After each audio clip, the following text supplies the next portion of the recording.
PSOTY, formerly known as Pet Slimmers of the Year, formed for a mutual love of all things big and beautiful. Often cited as post-metal, this prodigious four-piece transcend any one genre, instead focusing on melody and dynamics, combining multi-layered guitars, hypnotic bass lines, crushing riffs and groove-orientated drum patterns to create a live sound much greater than the sum of its components.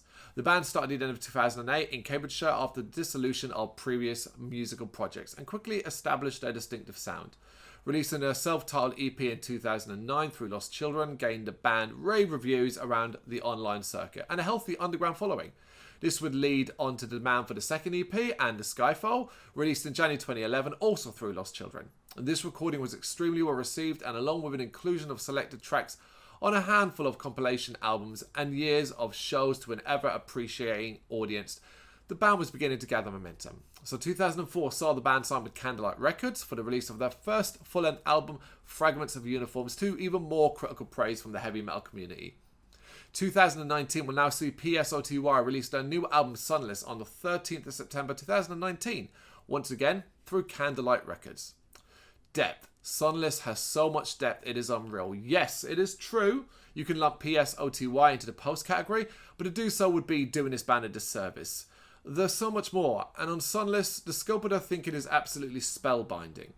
It captures the imagination immediately with Oil Blood, a mournfully sung epic that drifts along with hypnotic guitars and hefty drum hits. Watcher of the Abyss then follows with even more hypnotizing riffs drawn out across 10 minutes, where it twists and turns like clouds in the wind.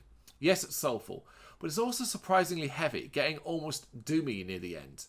Smartly, after two huge tracks, PSOTY offer up a shorter, more digestible listen with Archeon, as well as Sharon, which comes a little later on. They serve to break up the album with haunting short numbers that fit amongst the post-inspired wonderment of the likes of Queen of Hades and King of Ephia. Bookending Sharon, these two tracks are exceptionally well-constructed pieces of music. The latter's crescendo fills the soul to bursting point. If there's one track that doesn't quite hold the attention, at least for half its runtime, it's Obscuria. However, the latter half of that track is a wonderfully morose melodic drop and tear-jerking vocals. It doesn't start strongly, but sure as hell ends strongly. Not just with the latter part of Obscura, but with the Yawning Void too. A vocalist track, the rest of the instruments pick up the slack and pound out a really memorable rhythm. One that leaves a constant tense feeling as if it could shoot off into a heavier direction at any time, even though it doesn't. It's a very smart closer. It's out on September 13th, 2019 via Candlelight Records. Make sure you check it out. Let us know what you think in the comments. Hit that like and subscribe button.